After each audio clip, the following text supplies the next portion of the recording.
थोड़ी देर के वचन मनन के लिए एक वचन हम निकालेंगे।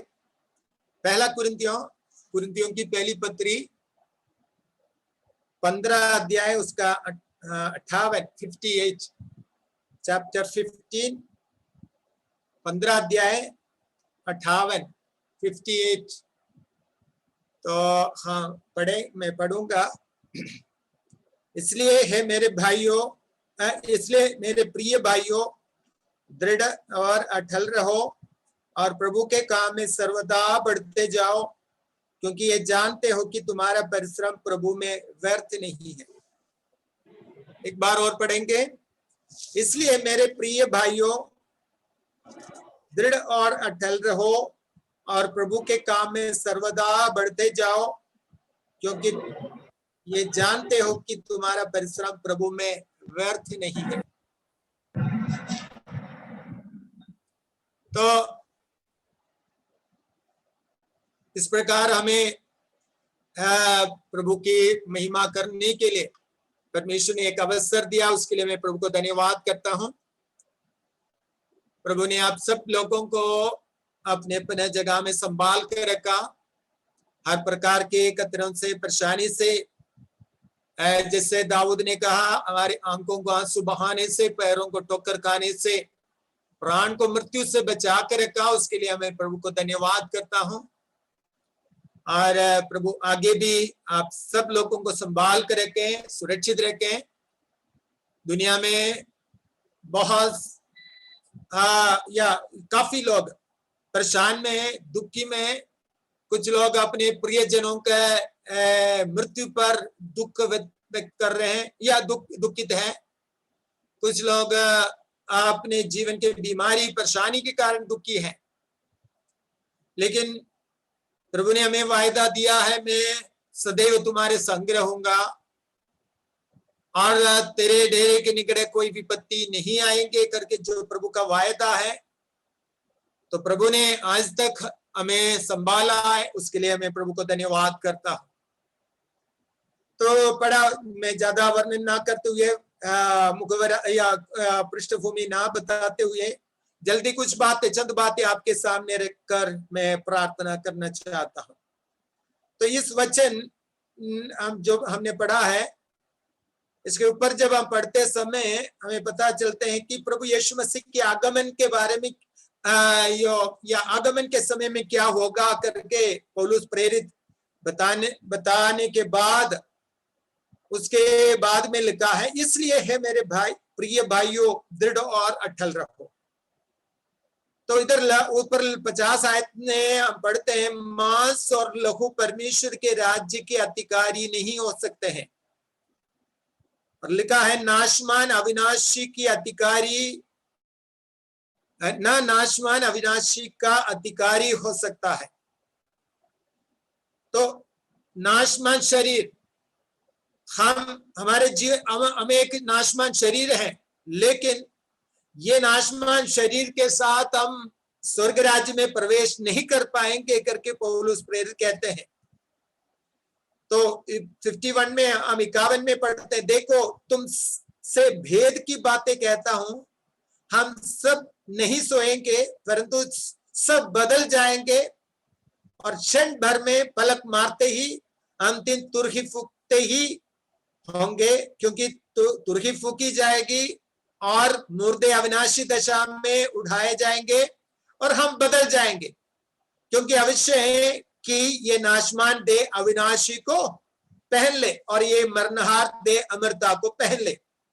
तो जब प्रभु यीशु मसीह का आगमन में क्या होगा कि हमारे ये अविनाशी शरीर, एक नाशमान शरीर अविनाशी को पहन लेंगे, और जब प्रभु यीशु मसीह की तुरही की आवाज सुनते ही हम बादलों पर उठा लिया जाएंगे और हम उसके लिए हम बांड जोते रह रहे हैं। प्रभु यीशु मसीह का आगमन बहुत निकट आ गया है। हम इन दिनों के वातावरण को, हालात को देखते हुए हमें समझ सकते हैं कि हमारा प्रभु यीशु मसीह का आगमन बहुत निकट आ गया है।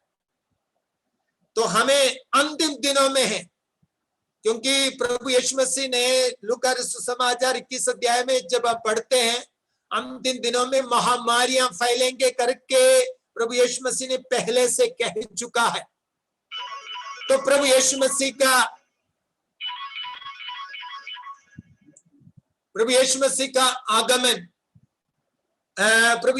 का आगमन बहुत निकट है। यीशु मसीह का आगमन बहुत निकट है। तो उसके लिए हम क्या करना चाहिए? हम अपने आप को और अधिक पवित्र जीवन बिताने की जरूरत है, और अधिक आत्मा में होकर जीवन बिताने की जरूरत है, और हम पवित्र जीवन प्रभु की आत्मा में पवित्र आत्मा की अगुवाई से होकर चलने की जरूरत है। हमें और अधिक प्रार्थना और आराधना में आगे बढ़ने की जरूरत है। तो अंतिम दिन में हम खड़े हैं। हम काफी लोग आज हम देख सकते हैं कि आज भी लापरवाही से आप इस दुनिया के इच्छा के अनुसार जीवन बिताते हैं। लेकिन परमेश्वर के लोगों को जागने की जरूरत है। हमें और अधिक प्रभु के साथ लिपटे रहने की संगति या और अधिक प्रभु से लिपटे रहने की जरूरत है, निकट आने की जरूरत है। तो परमेश्वर हमारे जीवन से ये चाहते हैं।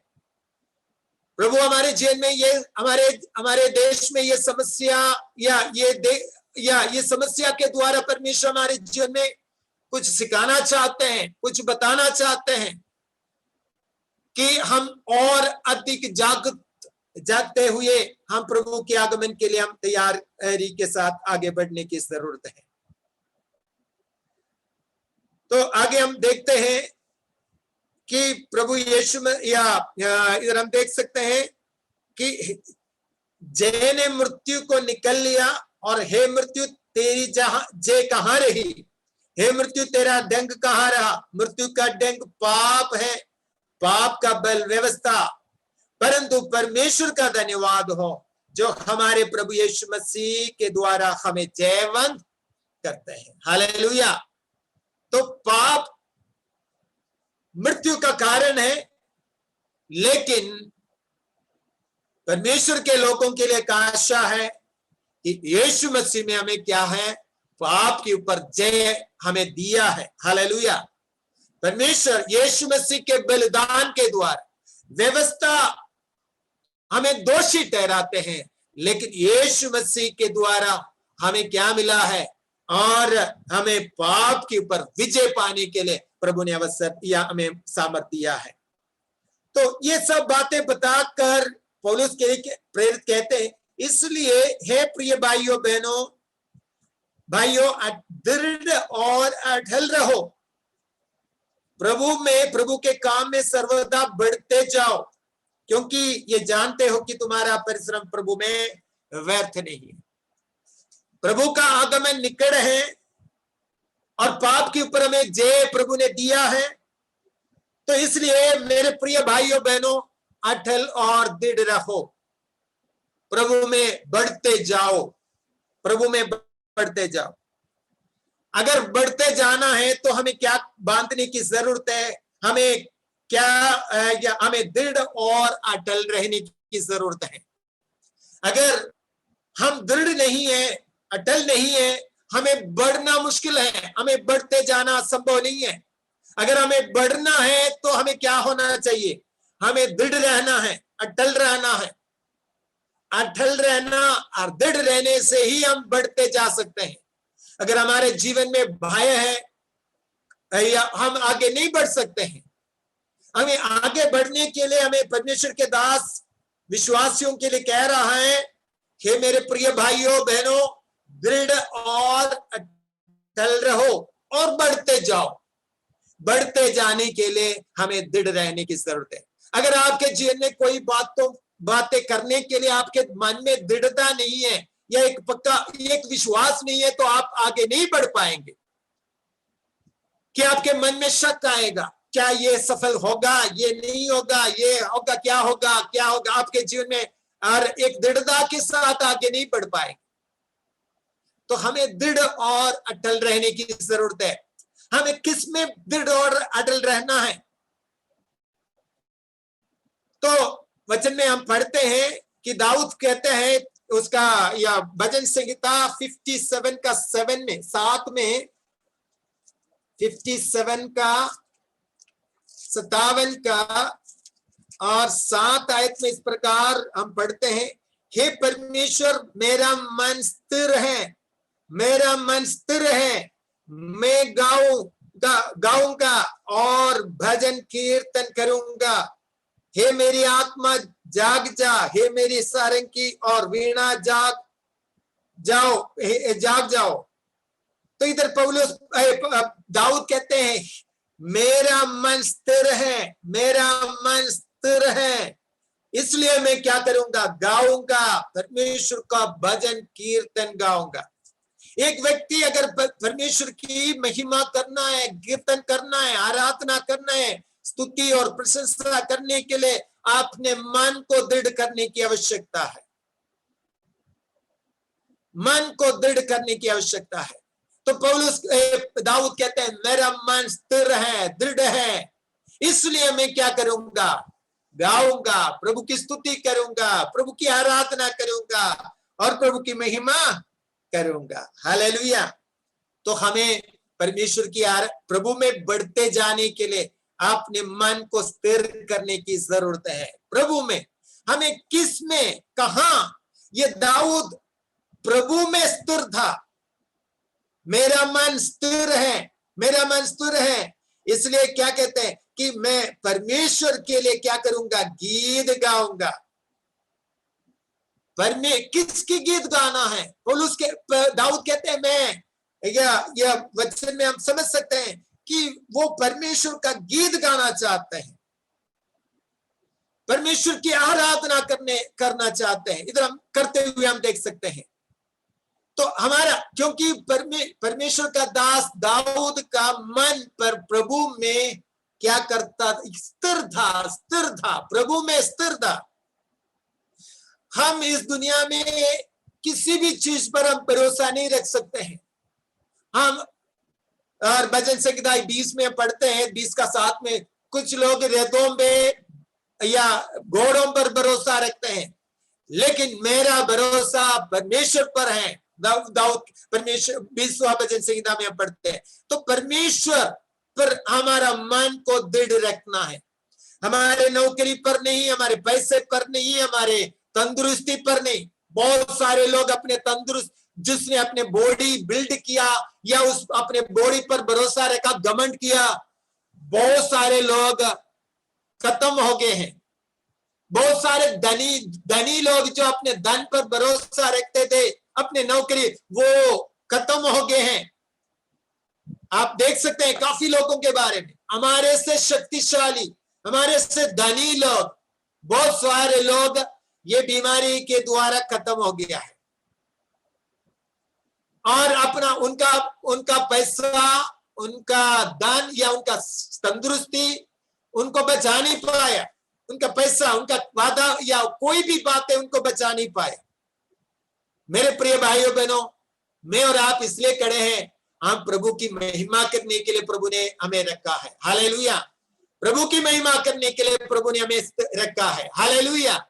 तो प्रभु की महिमा हमें अपने हृदय से करने, या हम प्रभु की महिमा करने के लिए, या हम अपने मन को स्थिर करने की जरूरत। हमारे मन कहाँ स्थिर रखना है? प्रभु में। हालेलुया। परमेश्वर में हम अपने मन को स्थिर रखने की जरूरत है। एक यशायाह की किताब में से 12 अध्याय का 2 पद में हम पढ़ते हैं, परमेश्वर मेरा उद्धार है, मैं भरोसा रखता हूं, ना डराऊंगा, क्योंकि प्रभु यहोवा मेरा बल, मेरा भजन का विषय है और वो मेरा उद्धार करता हो गया है।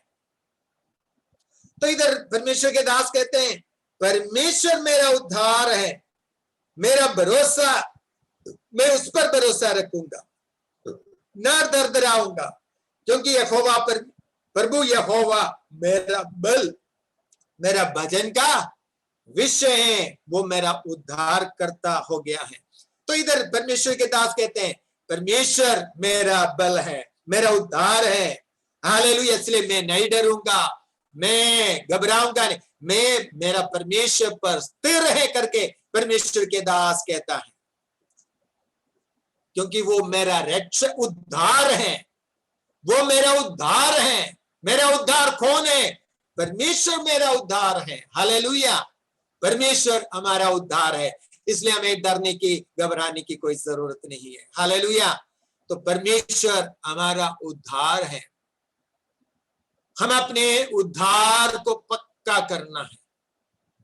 एक और बात मैं फिर से याद रखना, या काफी बार आपके बीच में बोला, हम मसीही होने से हम नहीं बचे, या हम उद्धार नहीं पा सकते हैं। यीशु मसीह के साथ एक व्यक्तिगत संबंध जब तक नहीं बनाएंगे, हम उद्धार नहीं पा सकते हैं। यीशु मसीह को अपना उद्धारकर्ता अपने हृदय से ग्रहण करके यीशु मसीह के साथ एक व्यक्तिगत संबंध रखने के बिना हम उद्धार नहीं पा सकते हैं। मेरे भाइयों, अगर आपके मन स्थिर नहीं है, या कोई स्थिर नहीं है, पक्का नहीं है, तो आप यीशु मसीह पर पूरा भरोसा रखें। यीशु मसीह के साथ एक अच्छा रिश्ता रखें, एक अच्छा व्यक्तिगत रिश्ता रखें, और कहें यीशु तू ही मेरा उद्धार है। और यीशु मसीह के हाथों में अपने जीवन को समर्पित करें, अपने पापों से पश्चाताप करें, और यीशु मसीह के साथ एक अच्छा रिश्ता रखकर आगे बढ़े। तभी हम प्रभु यीशु मसीह के आगमन में हम उसकी तुरही फूंकते ही हम बदल कर हम स्वर्ग में जा पाएंगे। तो हम स्वर्ग में जाना है, हमें अपने जीवन को क्या करना है? यीशु मसीह को अपना उद्धारकर्ता मानकर हम अपने जीवन को पक्का करने की जरूरत है। हालेलुया, तो हम अपने जीवन को दृढ़ रखने की जरूरत है। तो अगर आपके परंपरा आपको नहीं बचाएंगे, आपके कोई भी कार्य मसीही काम प्रभु यीशु मसीह के लिए अगर कोई काम करते हैं या प्रभु यीशु मसीह का कार्य करते हैं, तो आप उद्धार नहीं मिलेंगे, स्वर्ग नहीं जा पाएंगे। जब तक आप यीशु मसीह के साथ एक व्यक्तिगत रिश्ता नहीं बनाएंगे। आप इधर बैठने वाले सारे लोग, मैं विश्वास करता हूं, प्रभु यीशु मसीह के साथ एक व्यक्तिगत रिश्ता बांधा हुआ। अगर कोई भी व्यक्तिगत रिश्ता यीशु मसीह के साथ नहीं बांधा है, तो प्रभु के हाथ में अपने जीवन को आज के समय समर्पित करें, और अपने जीवन को प्रभु के हाथ में समर्पित करें, और यीशु अपने पापों को अंगीकार करें, यीशु मसीह को अपना जीवन में ग्रहण करें, अपने जीवन को स्थिर करें। हालेलुया। निकोदेमुस एक रात को यीशु मसीह के पास आकर उसने यीशु मसीह से पूछने लगा कि अनंत जीवन पाने के लिए मैं क्या करूं। वो एक व्यवस्था को सिखाने वाला व्यक्ति था, व्यवस्था को सिखाने वाला व्यक्ति था और निकोदेमुस, लेकिन उनका जीवन में दृढ़ता या उनका मन स्थिर नहीं था। अब वो पूछ रहा है कि अनंत जीवन पाने के लिए मैं चाहता हूं, मैं क्या करना चाहिए। उनके मन में वो दृढ़ता नहीं था। तब यीशु ने कहा, आप नीचे पढ़ेंगे तो समझ में आएगा, 3रा अध्याय यूहन्ना सुसमाचार 3रा अध्याय, आप 1 से नीचे पढ़ेगा तो पता चलेगा। तो उधर प्रभु यीशु मसीह कह रहा है कि एक व्यक्ति नया जन्म पाना है तो जल और आत्मा के द्वारा इधर नया जन्म पाना है। नया या इधर लिखा है, एक बार मैं पढ़ूंगा,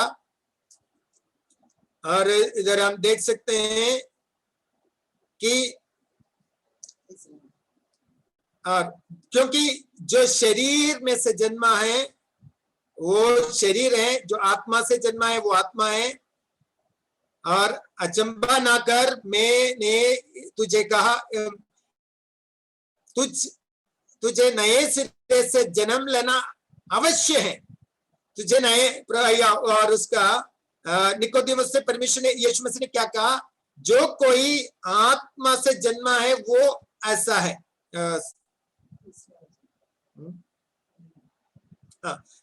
यीशु ने उनको कहा, उत्तर दिया, मैं तुझसे सच सच कहता हूं, यदि कोई नए सिरे से ना जन्मे तो परमेश्वर के राज्य देख नहीं सकता। निकोदेमुस को पक्का नहीं था कि उद्धार पाया है करके, लेकिन प्रभु यीशु मसीह ने कहा नए सिरे से ना जन्मे तो स्वर्गीय राज्य में प्रवेश।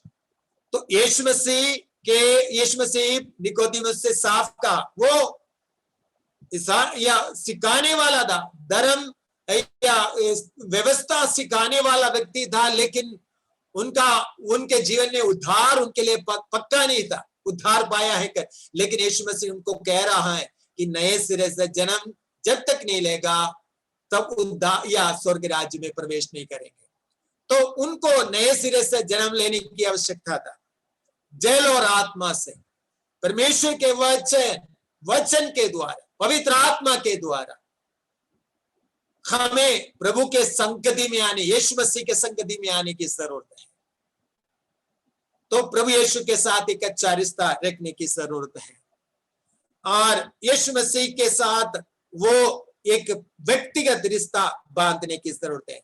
और मैं जानता हूं आप में से काफी लोग, सारे लोग ये यीशु मसीह के साथ एक व्यक्तिगत रिश्ता बांधा हुआ है। अगर कोई भी अगर जीवन में पक्का नहीं है तो प्रभु के हाथ में एक और बात समर्पित करे, प्रभु तू ही मेरा प्रभु है, मैं तेरे लिए जीऊंगा, तो मेरे पापों को क्षमा कर, मेरे हृदय में आ, मैं आपके लिए जीऊंगा। अपने पापों से तौबा करें, यीशु के लिए अपना जीवन समर्पित। अगर आपने समर्पित किया है, आपको दृढ़ विश्वास रखने की जरूरत है मैं प्रभु का बेटा हूं, बेटी हूं। आपको दृढ़ विश्वास रखने की जरूरत है, आपको घबराने की जरूरत नहीं है। आपने अगर प्रभु के लिए समर्पित किया है, आप प्रभु का बेटा बेटी हैं, आप दृढ़ रहने की आवश्यकता है। हालेलुया। और आगे मैं एक दो बात और बता के बंद करना चाहता हूं कि हमें परमेश्वर, एक और वचन पढ़ेंगे गिनती की किताब 14 अध्याय 3 पद। गिनती की किताब 14 अध्याय का 14 अध्याय का 3 पद में इस प्रकार हम पढ़ते हैं। नहीं,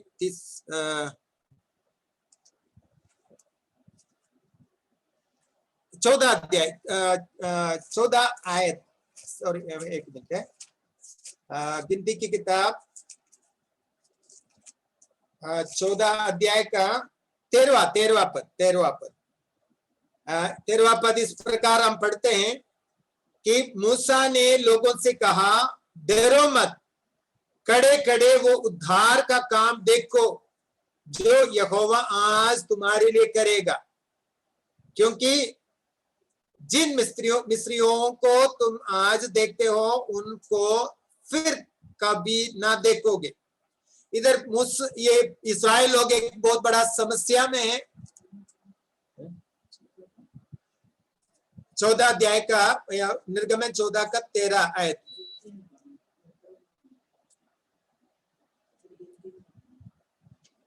निर्गमन 14 अध्याय का, गिनती नहीं है, निर्गमन 14 अध्याय का 13वां पद।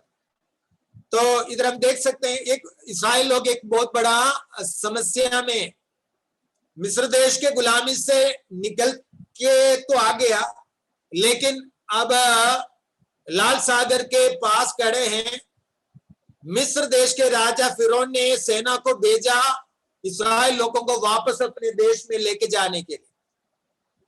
लोग घबराए हुए हैं उन फिरौन के सेना को देखते हुए। तब मूसा ने कहा, डरो मत, खड़े खड़े वो उद्धार का काम तुम देखोगे।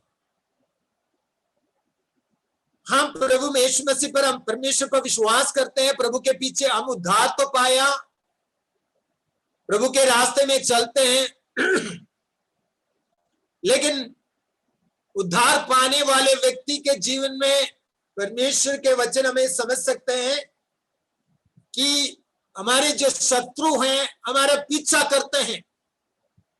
हमारे शत्रु शैतान जो हमेशा हमें पीछे करने के लिए, हमें गिराने के लिए, विश्वास को तोड़ने के लिए बहुत बार कोशिश करते हैं, हमारे पीछे पड़े हुए हैं।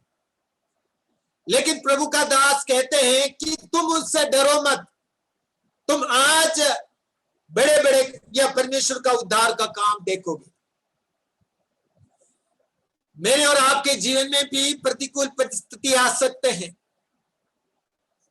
लेकिन परमेश्वर का वायदा है कि तुम डरो मत। प्रतिकूल परिस्थिति या हमारे जीवन में अलग अलग प्रकार के आ सकते हैं, कुछ भी आ सकते हैं। परमेश्वर के वचन पढ़ते समय परमेश्वर के भक्तों के जीवन में बहुत प्रकार की समस्या आए हैं, लेकिन हमें डरने की जरूरत नहीं है। हम प्रभु में सुरक्षित हैं। हमें दृढ़ और अटल रहने की जरूरत है, बढ़ते जाने की जरूरत है। भजन संहिता 46 का 3 में पढ़ते हैं, चाहे और 1 से हम पढ़ते समय हमें पता चलते हैं कि परमेश्वर के दास कहते हैं, चाहे पृथ्वी उल्ट जाए, चाहे समुद्र गर्ज उठे, फेन उठाए और पहाड़ उसकी बाढ़ से कांप उठे, मैं नहीं डरूंगा करके परमेश्वर के दास कहते हैं। चाहे कोई, इस कारण हमको कोई भय नहीं, चाहे पृथ्वी उल्ट जाए और पहाड़ समुद्र के बीच में डाल दिए जाए, चाहे समुद्र गर्ज उठे, फेन उठाए, उसकी पहाड़ या और पहाड़ उसकी बाढ़ से कांप उठे, कोई भय नहीं। तो या इस प्रकार की अलग अलग प्रकार के समस्या हमारे जीवन में आते हैं। एक बात मैं आपको याद रखना चाहता हूं, आप अगर परमेश्वर के लिए भक्ति के साथ यीशु मसीह के पीछे करते हैं, तो यह परमेश्वर के वचन, परमेश्वर आप पूरा हृदय से प्रभु के पीछे चलते हैं, तो जरूर आपके जीवन में कोई ना कोई समस्या, परेशानी शैतान खड़ा कर देंगे, शैतान खड़ा कर देंगे, क्योंकि आप परमेश्वर के निकट गया है, यह परमेश्वर के भक्ति में है, परमेश्वर को पूरा हृदय से आप प्यार करते हैं, तो जरूर आपके जीवन में कोई ना कोई समस्या खड़ा हो सकते हैं। लेकिन परमेश्वर के दास कहते हैं, चाहे कुछ भी आ जाए, मैं नहीं डरूंगा, मैं नहीं भय खाऊंगा, मैं भय नहीं खाऊंगा। और 112 भजन संहिता 112 का 7 में पढ़ते हैं, 112 का 7 में पढ़ते हैं, वो बुरे समाचार से नहीं डरता, बुरे समाचार से नहीं डरता, उसका हृदय यहोवा पर भरोसा रखने से स्थिर रहता है। बुरे समाचार से भी क्या नहीं डरते हैं? परमेश्वर के भय या परमेश्वर के लोग, यीशु मसीह पर विश्वास करने वाले लोग बुरे समाचार से नहीं डरता है करके लिखा है। हो सकते हैं आपके चारों तरफ के लोग आपके खिलाफ बातें करेंगे, बुरी बातें बोलेंगे, खिलाफ बातें करेंगे, लेकिन हमें उन बातों को देखकर डरेंगे नहीं। हालेलुया। परमेश्वर को लोग डरने वाले नहीं है। हालेलुया। और हबक्कुक 3 अध्याय का 18 पद में हम पढ़ते हैं, 3 अध्याय का हबक्कुक 3 अध्याय का 18 आयत हम पढ़ते समय उधर हम समझ सकते हैं, परमेश्वर के दास कहता है, चाहे कोई फल नहीं मिले, कोई फल ना मिले, अंजीर का फल, अंजीर ना फले या खेत में दाखलता में ना फल ना मिले, जलपाई वृक्ष में केवल धोखा पाए जाए, अन्न ना उपजे, भेड़ बकरी ना हो रहे, तो इस प्रकार जो भी समस्या है हमारे जीवन के, परेशानी कुछ भी क्यों ना हो, या कोई हमारे मेहनत का फल हमें ठीक से नहीं मिलते हैं, तो भी क्या नहीं करूंगा, मैं नहीं डरूंगा, मैं परमेश्वर की स्तुति और आराधना आनंदित और महीन रहूंगा, डरूंगा नहीं। जीवन में कोई फल नहीं देखेगा तो भी हमें क्या नहीं करना, डरने की जरूरत नहीं है। उत्पत्ति की किताब में हम पढ़ते हैं 26 अध्याय में हम पढ़ते हैं, इसहाक जगह जगह कुआं खोदा, लेकिन लोग झगड़ा करके क्या किया है, वो कब्जा कर लिया। एक जगह खोदा, वो कब्जा कर लिया, दुश्मनों ने कब्जा किया। दूसरा जगह खोदा, कब्जा किया। तीसरा जगह खोदा तो कब्जा किया। लेकिन इसहाक काम करना, कुआं खोदना बंद नहीं किया, प्रभु में चलना बंद नहीं किया, प्रभु प्रभु की आराधना करना बंद नहीं किया, प्रभु की स्तुति करना, वचन पढ़ना, आराधना करना बंद नहीं किया। उसने कुआं खोदते रहा। जीवन में प्रतिकूल परिस्थिति बहुत कुछ आया, लेकिन यीशु के पीछे चलना नहीं छोड़ा, कुआं खोदना बंद नहीं किया। उसने क्या किया? खोदते रहा। दुश्मन अपना काम करते हैं, लेकिन इसहाक अपना काम बंद नहीं किया।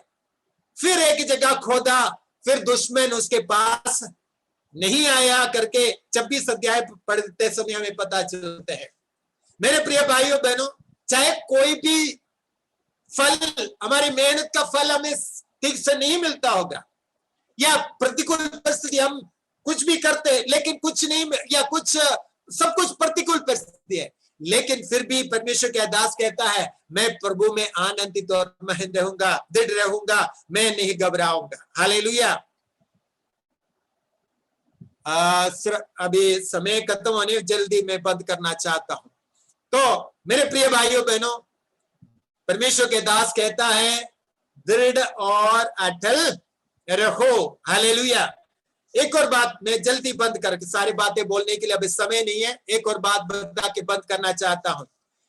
तो परमेश्वर के वायदा पर आप पूरा भरोसा रख सकते हैं। जब परमेश्वर ने जो वायदा किया है, उस वायदा पर पूरा भरोसा रख सकते हैं। हालेलुया। तो इसलिए हमें डरने की, घबराने की जरूरत है। एक उदाहरण के तौर पर मैं बता के बंद करूंगा। अब्राहम को परमेश्वर ने वायदा किया, आपको पता है, मेसोपोटामिया से परमेश्वर ने अब्राहम को बुलाया। मेसोपोटामिया आजकल का हम देखते हैं इराक, टर्की, सीरिया के जगह में, यानी कि मेसोपोटामिया का मतलब यह है, मेसो मतलब बिटवीन, बीच में, पतोस मतलब क्या है, क्या दो रिवर के बीच में, दो नदी के बीच में रहने वाला जगह था मेसोपोटामिया। मतलब उस जगह से अब्राहम को परमेश्वर ने बुलाया और कनान देश की ओर जाने के लिए, या परमेश्वर जो दिखाने जा रहे। लेकिन अब्राहम के पास कोई संतान नहीं था, और परमेश्वर ने कहा, तुम्हारे संतान आकाश के पक्षियों के समान, या आकाश के नक्षत्र या तारागण के समान, समुद्र के बालू के समान होंगे करके प्रभु ने वायदा किया। लेकिन जब 15 अध्याय जब हम पढ़ते समय, फिर अब्राहम पूछ रहे, प्रभु मेरे पास कोई संतान नहीं। तो परमेश्वर ने कहा, अब्राहम से कहा, तुम एक पशु को, एक मेमने को या एक पक्षी को लेके आओ। मैं, आप 15 अध्याय पढ़ सकते हैं, मैं पूरा वर्णन नहीं करना चाहता हूं, आप बाद में पढ़ सकते हैं। 2 टुकड़ा करो, और पशु का, जानवर का, या सबका टुकड़ा किया, पक्षी का तो नहीं किया, और टुकड़ा करके अलग अलग रखा, सामने सामने रख दिया। शाम के समय, ये एक उसी समय क्या हुआ, अब्राहम को एक गहरा नींद आया। नींद आने के समय क्या हुआ कि अब्राहम एक दर्शन देख रहे हैं। परमेश्वर उस टुकड़े के बीच में से होकर गुजरते हुए उसने दर्शन देखा। तो इसका मतलब क्या है कि ऐसा है, जो वायदा परमेश्वर अब्राहम से वायदा कर रहे हैं, परमेश्वर अब्राहम से वायदा कर रहे हैं, तो इसका मतलब यह है कि अब्राहम, अगर वायदा करने वाला व्यक्ति वायदा पूरा नहीं करते हैं, तो पूरा, या वायदा को पूरा करने, या वायदा करने वाला व्यक्ति टुकड़े के बीच में से होकर चलकर पक्का करते हैं।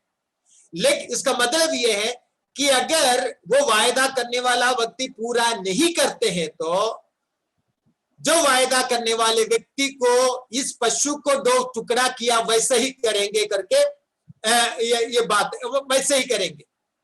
तो इधर कौन वायदा कर रहे हैं परमेश्वर के साथ, या अब्राहम के साथ? परमेश्वर वायदा कर रहे हैं। परमेश्वर कहते हैं, अगर मैं इस वायदा को पूरा नहीं करूंगा तो मुझे 2 टुकड़ा करो करके। अब्राहम इतना वायदा में इतना क्या है, क्या है, पक्का कर रहे हैं अब्राहम के साथ। मतलब मैं बताने का मतलब यह है कि हमें किसी मनुष्य ने, या किसी मिनिस्टर ने, और किसी व्यक्ति ने हमसे वायदा नहीं किया, हमारा परमेश्वर ने वायदा किया है। ये वायदा पकड़कर हम प्रार्थना करें, वायदा पर विश्वास करें, परमेश्वर हमारा वायदा पूरा करेगा। हमारा जीवन में एक एक जो वायदा है परमेश्वर पूरा करेगा। इस वायदा को पकड़ते हुए हम परमेश्वर की आराधना करें, प्रभु की स्तुति करें। मैं बंद करना चाहता हूँ, समय खत्म होने वाला है और हम प्रार्थना करेंगे। तो परमेश्वर अपना हमें दिया हुआ वायदा को पूरा करेगा। हालेलुया, परमेश्वर हमारा वायदा को पूरा करेगा। इसलिए हमें क्या करना चाहिए? दृढ़ और अटल रहो और प्रभु में बढ़ते जाओ, क्योंकि हमारा प्रभु यीशु मसीह का आगमन बहुत निकट आ गया है। प्रभु के आगमन के लिए अपने आप को तैयार करें, प्रार्थना करें, तो प्रभु के हाथों में अपने जीवन को समर्पित करें, तो प्रभु हमें बहुत आशीष करेगा। हाँ, परमेश्वर हमें प्रभु में दृढ़ रहना है।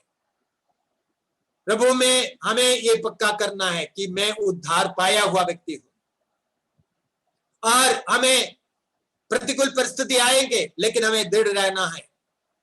और परमेश्वर के वायदा परमेश्वर पक्का है, तो हमें हमारे लिए किया हुआ वायदा पक्का है, वो पूरा करेगा। तो परमेश्वर इस वचन के द्वारा हमें आशीष करे। प्रार्थना करेंगे